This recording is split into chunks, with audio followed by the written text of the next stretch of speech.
Perhatikan rumus mad tabi'i yang di kotak nomor 1.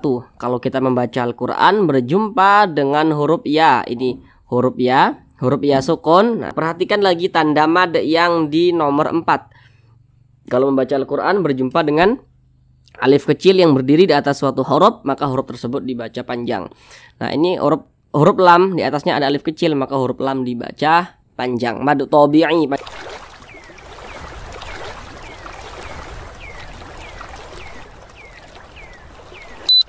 Assalamualaikum warahmatullahi wabarakatuh. Semoga saudara semuanya senantiasa dalam keadaan sehat, dipermudah segala urusannya, dikabulkan segala hajatnya, dan senantiasa dilancarkan rezekinya oleh Allah Subhanahu wa taala. Amin amin ya rabbal alamin. Baiklah saudara semuanya, kita kali ini akan kembali lagi belajar membaca Al-Quran dengan penjelasan tajwidnya yang pelan-pelan. Semoga dengan adanya belajar membaca Al-Quran dengan penjelasan tajwidnya yang pelan-pelan ini, saudara semuanya yang memiliki niatan untuk memperbaiki bacaan Al-Qurannya, yang belum lancar dalam membaca Al-Quran bisa segera lancar. Kemudian juga yang masih belum memahami ilmu tajwid bisa segera memahami ilmu tajwid dengan sangat-sangat mudah. Kemudian nanti ketika saudara telah menonton video kami, kemudian ada hal-hal yang kiranya belum dipahami dan ingin ditanyakan, maka jangan sungkan-sungkan, jangan segan-segan, silakan tanyakan saja pada kolom komentar. Insya Allah kita akan jawab setiap komentar daripada saudara semuanya. Karena di sini niatan kami betul-betul ingin membantu saudara semuanya yang memiliki niatan untuk memperbaiki bacaan Al-Qur'annya, yang mungkin tidak ada waktu untuk belajar, sehingga hanya dengan di rumah saja saudara semuanya bisa memperbaiki bacaan Al-Qur'annya. Baik, langsung kita mulai belajar mengaji Al-Qur'annya. Kita kali ini akan belajar membaca Al-Qur'an dengan penjelasan tajwidnya yang pelan-pelan, yakni pada surah Al-Baqarah ayat 175. Di sini akan kami bacakan terlebih dahulu dengan pelan-pelan. A'udzu billahi minasy syaithanir rajim. Bismillahirrahmanirrahim. Ulaika alladzina ishtaraw ad-dalalata bil huda wal 'adzaba bil maghfirah. Fama asbarahum 'alan nar.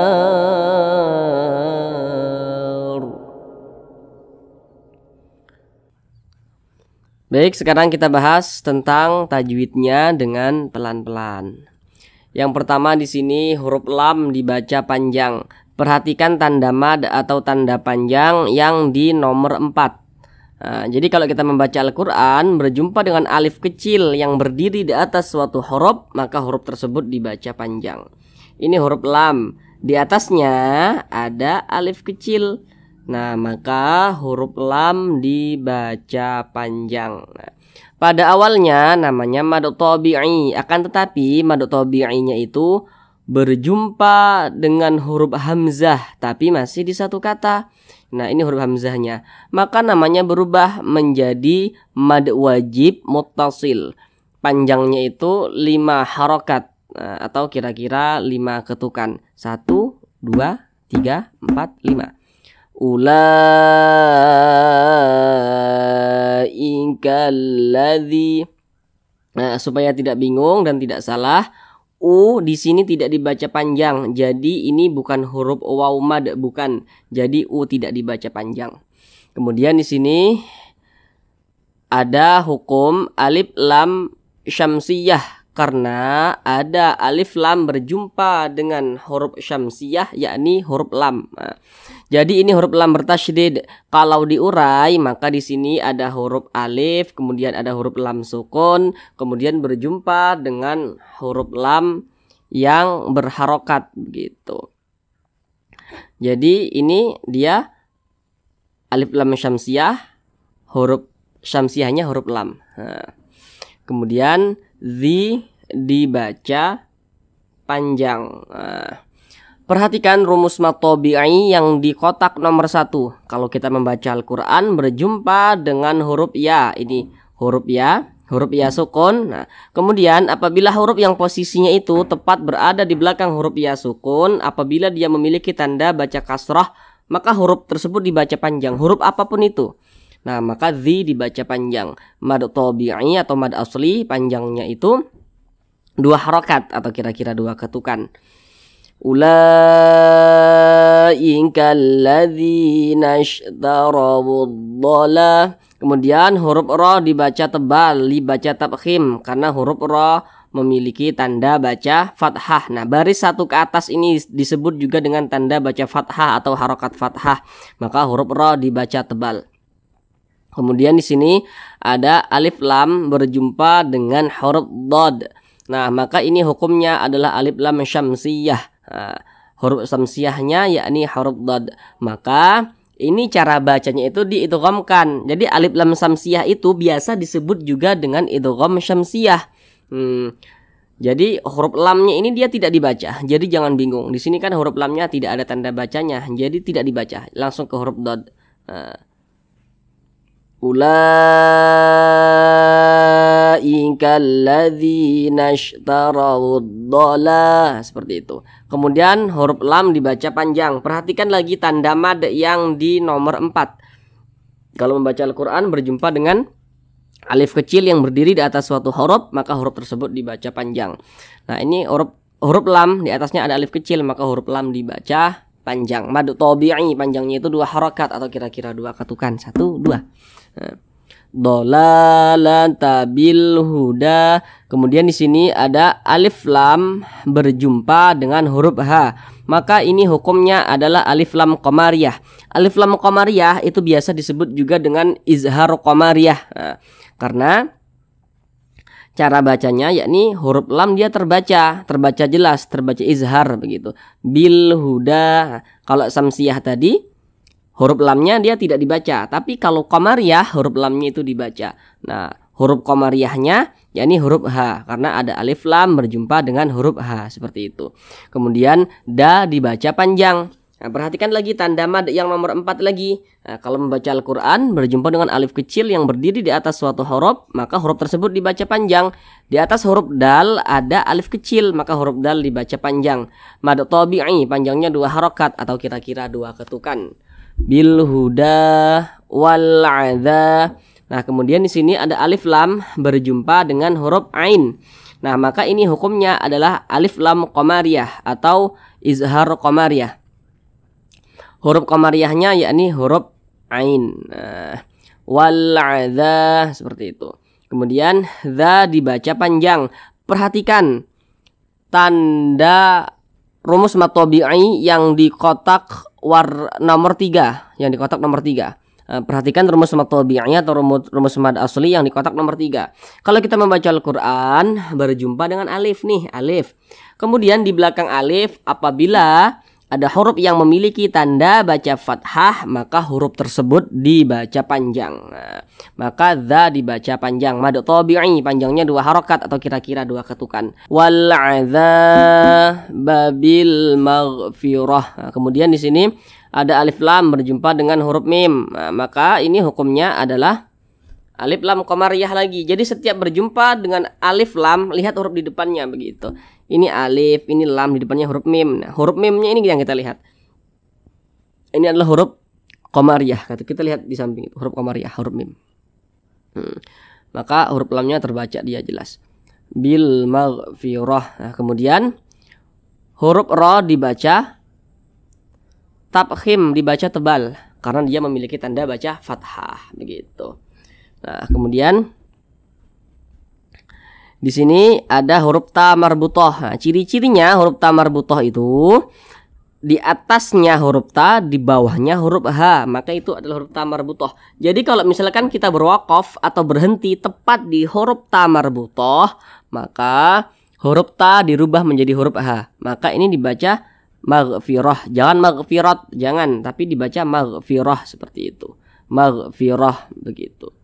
Nah, jadi ini huruf ta-nya kita sukunkan atau kita matikan. Nah, karena kalau kita membaca Al-Quran kemudian kita berwakaf atau berhenti tepat di huruf yang tidak dibaca panjang, maka huruf tersebut harus kita sukunkan, harus kita matikan seperti itu. Nah, kemudian kalau berhenti pada huruf ta marbutah, maka huruf ta diganti menjadi huruf ha. Maka maghfirah, jangan maghfirati, jangan, tapi maghfirah seperti itu. Kemudian di sini ada tanda waqaf jaiz. Nah, ada tanda waqaf jaiz. Kalau kita menemukan tanda waqaf seperti ini maknanya itu kita boleh wasal atau berwaqaf. Jadi boleh berhenti di sini atau kita lanjutkan. Nah, jadi terserah kita mau berwaqaf atau dilanjutkan begitu. Kemudian ma dibaca panjang. Ini namanya mad jaiz munfasil. Perhatikan terlebih dahulu rumus mad tabi'i yang di kotak nomor 3 lagi.